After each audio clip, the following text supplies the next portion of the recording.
much, The Interview is the most controversial movie of 2014. We know this. Why? The Sony hack, the possible terrorist threats from North Korea, taking it out of every movie theater such as AMC and Showcase Cinema Deluxe. This movie had a lot going for it that made people want to see it because pretty much we couldn't see it. Now, when I first saw the trailer for it, back when it came out maybe in March, I thought it was going to be a crappy movie.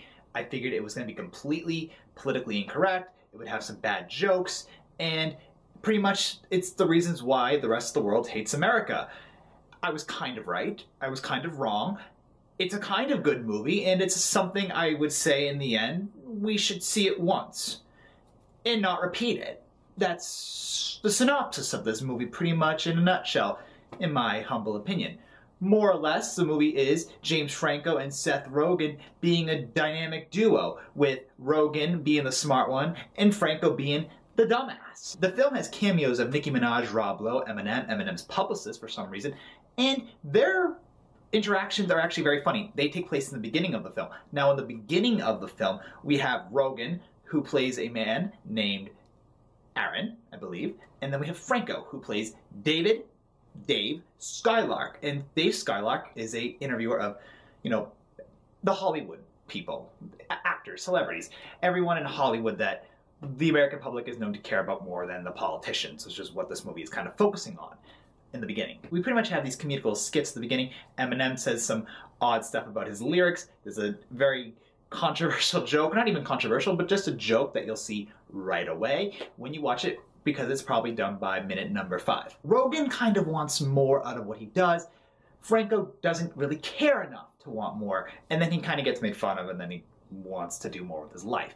Pretty much, he finds out they're gonna get an interview with Kim Jong-un, because Kim Jong-un likes David Skylark's show.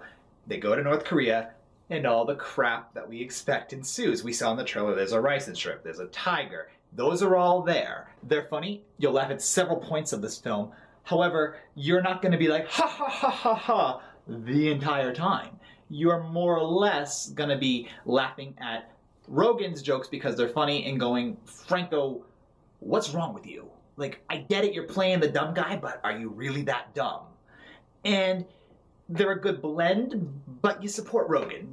I like this movie a lot because of Seth Rogen, and I think he's a very funny character. This movie has a phrase called honeypotting or honeydicking, where pretty much the female, if it's honeypotting or if it's a guy honeydicking, will use their knowledge of the person who they're honeypotting to win them over and then corrupt them or make them do what they want.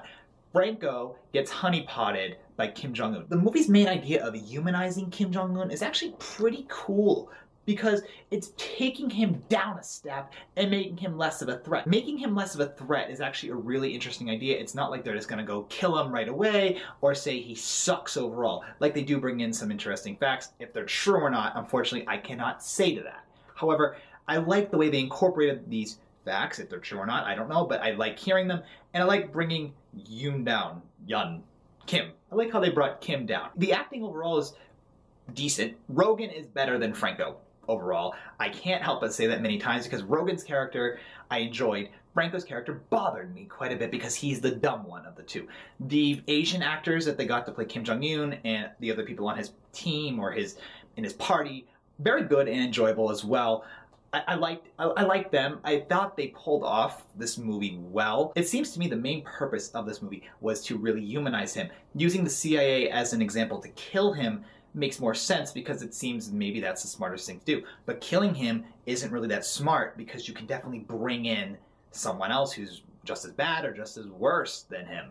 I realize that's the same thing. Either way, humanizing him is a really good idea. Then the movie has a kind of obvious resolution, I would say. And overall, you're gonna laugh, you're gonna go, what the heck? And you're gonna say, do I wanna see it? Or is the movie honeydicking me? I would say overall, see it once, laugh at it, enjoy it, talk it over with your friends, maybe bring up some ideas about North Korea. But don't take this to be the best movie of the year. It's definitely not, but it's definitely a fun movie. And I kind of feel bad for Sony because they've lost so much money with it. I mean, at the moment, they've only made $1 million on a $40 million budget, with it. And I think that sucks for them, and I wish they could release it in theaters just because I know people would see it, but I also know it would get maybe panned by critics even more than it already has. So check it out, see it, and if you enjoy it, you know, you enjoy it, and if you hate it, you wasted $6. But hey, a lot of people go to movies they hate anyway, and they waste a lot more money, and they have to buy food. So yeah, that's my synopsis, my review. Overall, I've said it twice, just see the movie once, just check it out. I don't think it's a bad movie to check out. I don't think it's a waste of your money. You can get it online. You might be able to find it in a private theater. You can get it for $6 on YouTube. That's a lot cheaper than most theaters. So yeah, that is what I say. It's controversial, it's funny, it's not haha the entire time funny, but it's enjoyable one time. If you've seen it, I'm curious what you thought about it. Do you agree? Do you disagree with me? Let me know in the comments below. If you disagree with me 100%, I'm really curious as to why, because I liked it. I just wouldn't say it's the best of the year. It's definitely the most controversial. There's no denying that. So thank you for watching the video, guys. Like I said, if you want to talk about it, leave a comment below. If you want to subscribe, I appreciate it. Thank you very much for doing that. Thumbs up. That's always a good thing too. So thank you again, and goodbye.